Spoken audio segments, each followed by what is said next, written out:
song hape ho thalgi lo song hapoi nang di kasama chili di koi call pai bi ra ka do kai ba ai ba kwa ke do bi hau se se koi phogak sau ikai tam ku du nang na ba hin ira len hang Bill society hybrid nataga ni individual mi khra khomaga nataga political violence longai tuni thangthing mola mei ti tang kalding ti chu em ten na tinu tun tho mana se kan pok ki kang bang yeng hin noi lang khui de ya kan pok ki kang bang yeng a chok la la yeng agi tin na satan maya oi lam him chu chu ke pa le toy thangthing mola kalding te hi hoi tak pe nai ko to ki ka him ti ke lo ya song hape ho thalgi lo song hapoi civil society hybrid nataga ni individual mi khra khomaga nataga political violence longai hona pa ya ba mawongda ekoi o bill asi oppose to gani haina third party ki khuthangda makoi MLA masa masa na su strongly ekoi oppose to wi na even prime minister da nataga makoi ge NDA ge alliance chairman da si besu namjada bida khunik ta ba man ba mawongda ekoi bill asi oppose to wi ga haina social media sing the thok pasi ekoi praja sing da asi kitang apang basibi ba monga moina tawi madu tawbigan hi ma'am ai wam ta haijage ba ko sum ai opinion phong dok sabani ba ko ma'am la na di lobi gano ba communication na taga na mana bi na taga boyfriend na taga girlfriend pau phong na ba matam na ne nang na tum phone to ba nang na tum message ta ba nang na ne message tha di ba ba nu pa du na na taga nu pi na message em tharal tra ba imung manung do ro mari mata do boy ro nang na call to ji ba ba mi du na di kem call to bi rak ta ba do adu di ne just laugh to ba tin na ru no ba ko ba ba di kana roi ba di just nagi be lu khang bi da ba mi di ne pun ga do ba hai ra ga ne pa phok ti kai gi na ga ne kai ha ga ne nang di thapok sili du di nang di mi myam puli du di nang di nang won da disturb to ning da ba gi ne ye che ning da ba gi ne ai su wa ba ni na nang su wa ba ni na ne myam na phazabi lon da da bu di oi ba ko adu ma na mai ra ga ni ba ko but nang bu kana gum na ta kana gum ya man na ta ga ahal man na ima ipa na mari mata na XYZ oi ni oi san ba ka ba nang bu nu shi boi ta di ne nang na tabak chin gira chiloi gira nang bu ning jang ka ni ba ka ba si achu mo wa fam ni ba ko adu ga kani namana ba pun ba do su bai na ai won da kem har ti ke gi no nang di tum tabak sin ba ni na yining da ba gi ni nang di tum tabak silam ni nang adu miyum da sulay ramoy amo ramoy mai na haibi ba yaw ba ni ba ko sometimes madu da nang bu kan san to da ba gi ne ba du kana gum nang bu yam da kan san to za ba nang bu miss to za ba nang bu nu shi za ba mi dina nang na thabak chin gira chiloi gira nang mu dum kan san to ra kan ni ba pau phor kan ni ba du na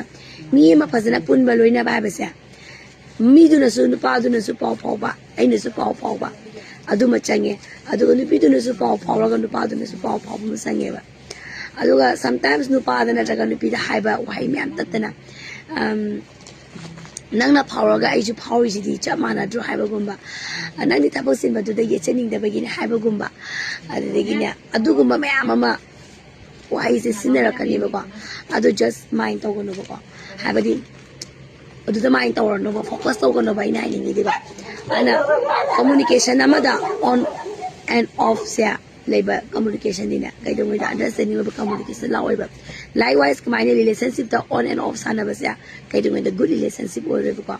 always nang nu shiba nang go yam na value khang bi ba mi dina nang mu ni jang kan ni ba aku ju sometimes ai nu shi ja ba ai imana ba me ne ba da cha ka ma chan na ba matam da pau na ba matam da coffee am ta ba sa ba matam da ai nu shi ja ba imana bi sana ni jang ga phone to ba imana bi du office thabak timing office time oiram ni khang na dum ko tong na ga hang nei ba nga ta ne ba ana nang nu shiba na mana bi ona mana ba boyfriend or girlfriend mari mata XYZ oining boytion ba nang mu consent to ba belu khang bi ba mi dina nang won da dum pau phau ka ne ba sa ai hairam ge ba but to bodu ai won da yam thoe ba su ma se pau phau da ga nang di dukan phami di nang di customer chili di de khoi call pai bi ra ka do kai ba ai ba ko kai do bi phone pai roi di no ai na number save lai na ba ti na ba imana bi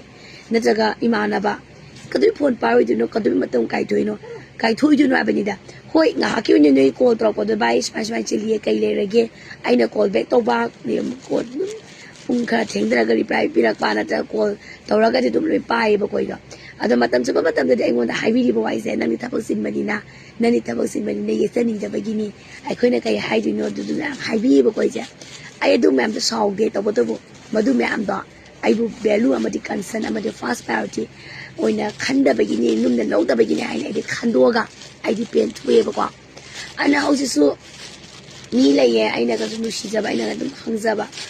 nu shi ja ba dum ai na su dum phone tong ni nge wai dum san na ning ba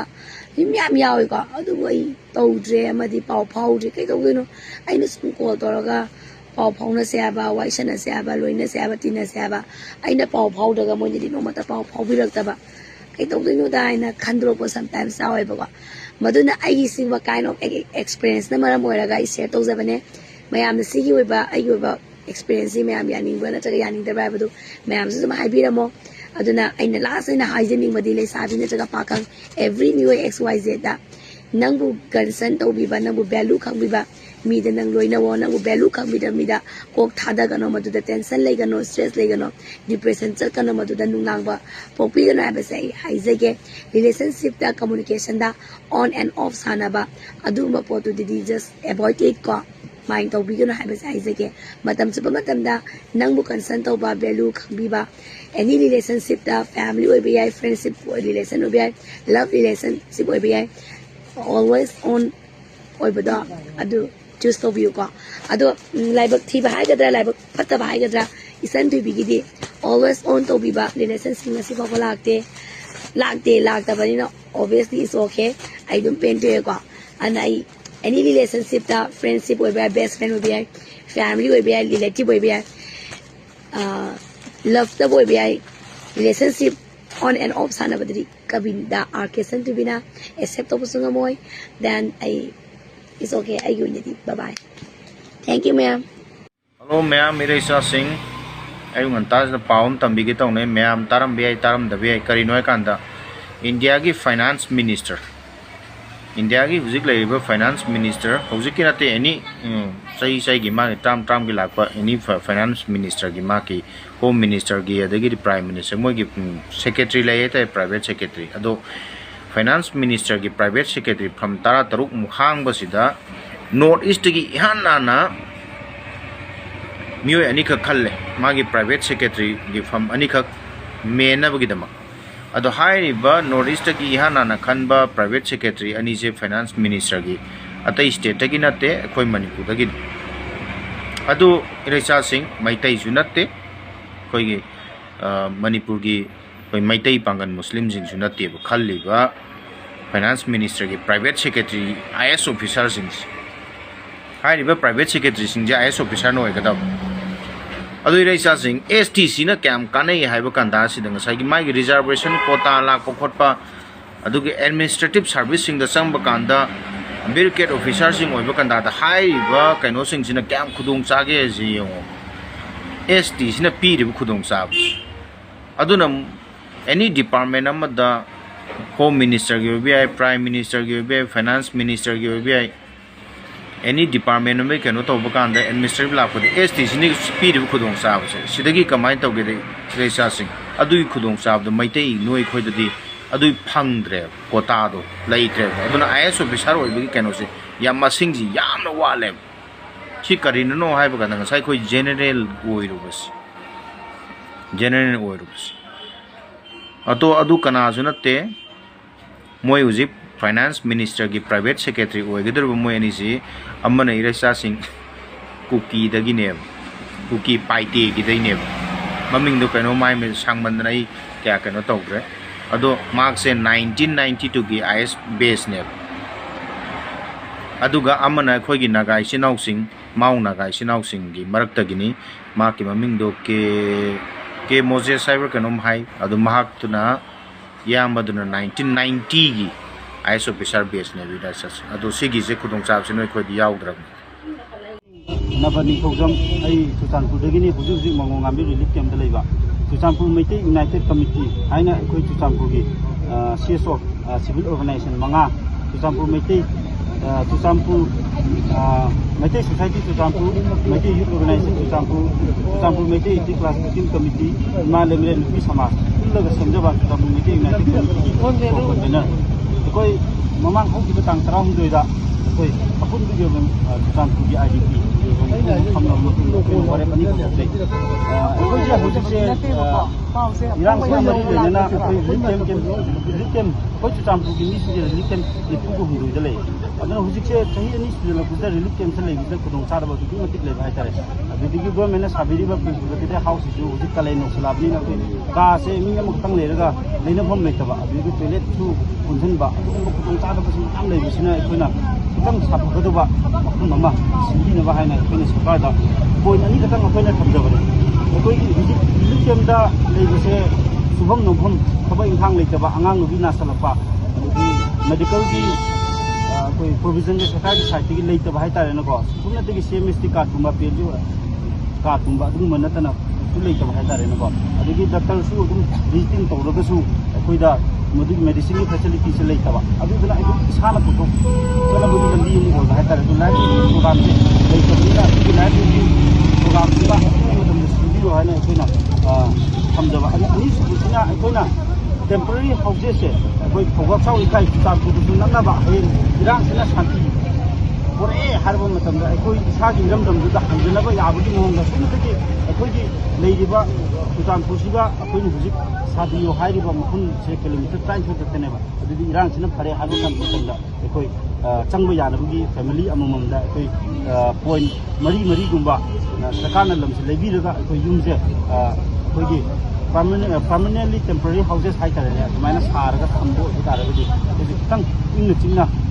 leibu yagado high tarare do likem de leisi privacy se leitre se yini su la ni ba do ba pressure tension je am leibini ne koi IDP su adum samna na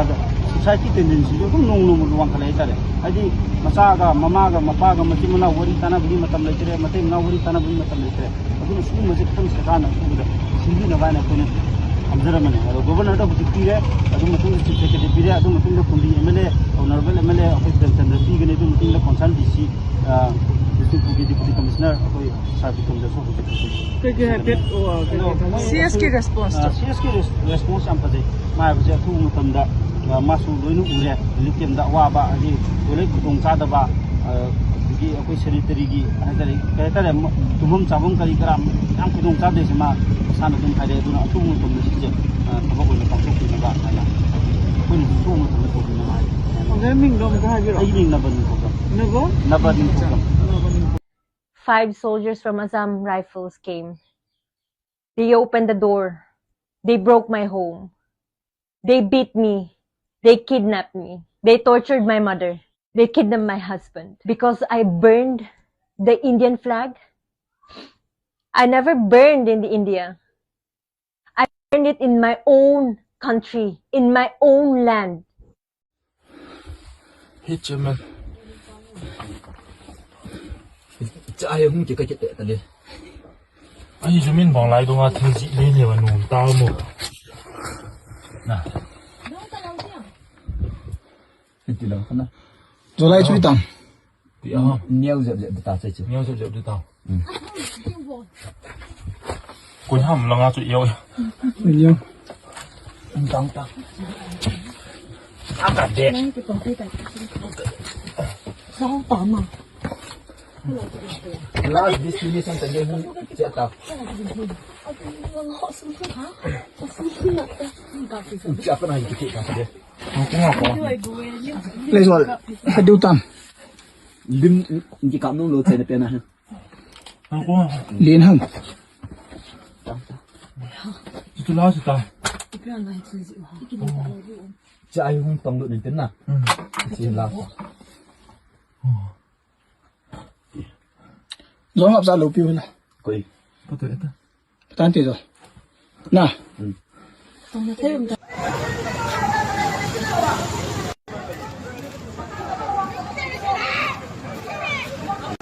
Cái nào phải chỉ có tổng.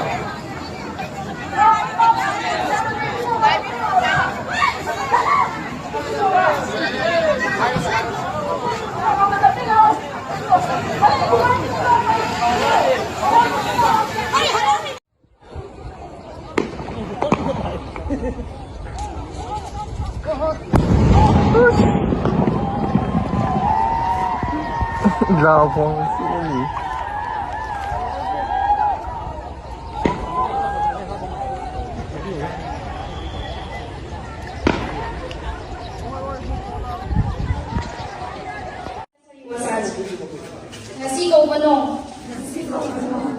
Yaifare bokoro numit asida Sarai tareki machadi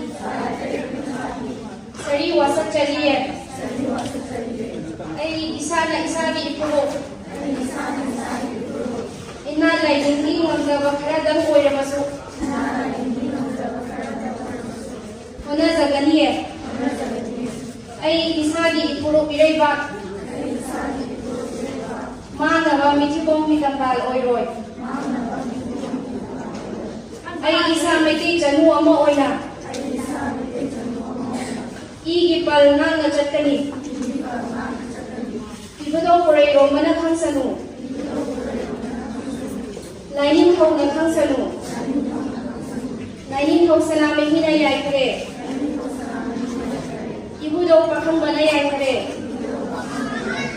Imane mesi rabina yaifare Ibado purai romana yaifare Salai tare machana yaifare ले उसे कोई कनो दा सिसे गासे के अथो पोन लं खाय के ता कोई कनो चपम ददा बजारे उसे Kapra ni ko je jela re ko je jum hala ne चप्पे आ रहे ya gas kap ne wo zara ei maram gi no dikhang re maram di khangse khadi kap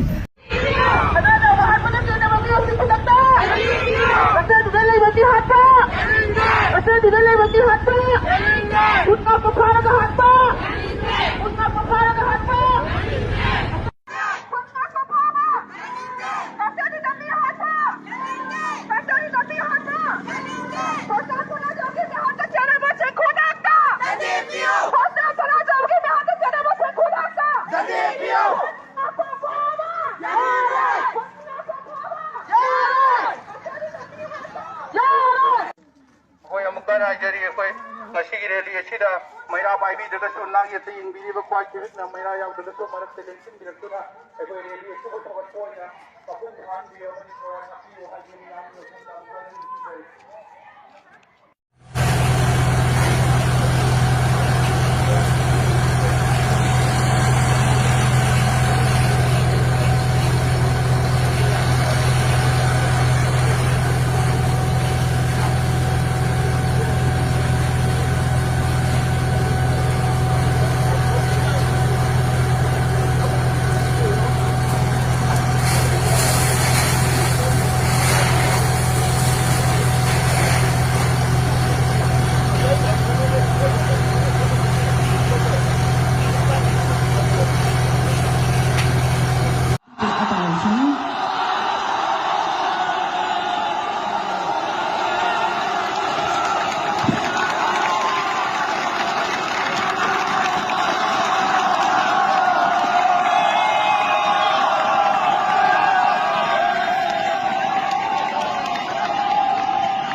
Nam. Pure.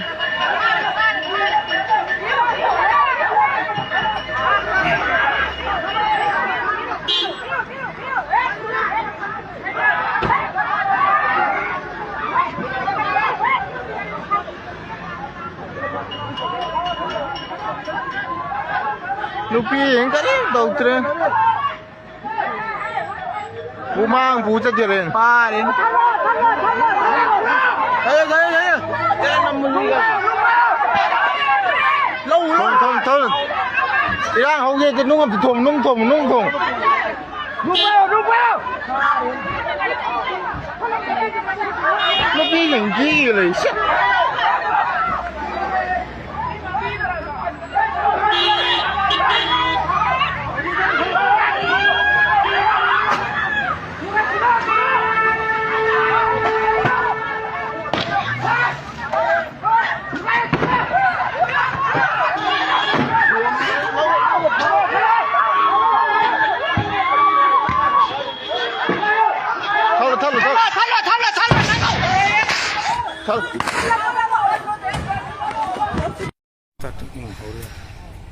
Koi hojik ngasai ayuk ta koi mayamna nungai taba thodo ma thokraba matung sida hojik khangabok arong turen torban lambi koi national highway ga samnadana lerama jaga du koi respected DC deputy commissioner Thobal ge office ta phamuna dana amade superintendent of police SP Thobal OC Thobal hariba tongan ba delegate sing yauna amadi besco gi loinana maira paibi ge tongan ba khangabok ki club organization yauna hariba yumbu ga punna phaminer matung da koi hojiksi yanaba porak padagi hoju koi lam on bagi thabak se chathari koi gi khangabok khungang si da lebe ba parja sing pamba mawong da hariba lam se koi yanaba rom da hoje koi 99% hai batare 100% hai ja batare 100% yanare yanaba gi matong na makoi gi su kona inkol changba bu or su changda bu or su hariba jaga sing ma koi da gi su koi mayam da lambi chatpa se da koi makoi na su yumbu gi saite gi su yare haidana koi lam on bagi thabo koi settlement department ki library ba authority sing alona kangabo ki alaman sing praja sing amade yumbu gi site ki miyo yaw na pun hoje koi chathajari iroji da tharu jabi gi ba lona na yamna nungai jari budi sigum loba kangabo kumnga sigi sigum loba lambi si phawna na ba hona bada nasigi ihawasi da sar punna yabi ki ba mayam punna makpusu hoje ahalaman sing site ki budi khungangi library ba ahalaman sing site ki thagat chaba amade nungai jabu do koi phonukchari makha taba thabak thoram kaya da su khungangi oiba library ba mayam punna koi amato oibagi wakalon da ngasi mak tawgriba sumna koi saru yamin duna tongan ba makha taba lakada ba thabak thoram kaya da su saru yamin si haidana miyang ngai khunda thamjai finish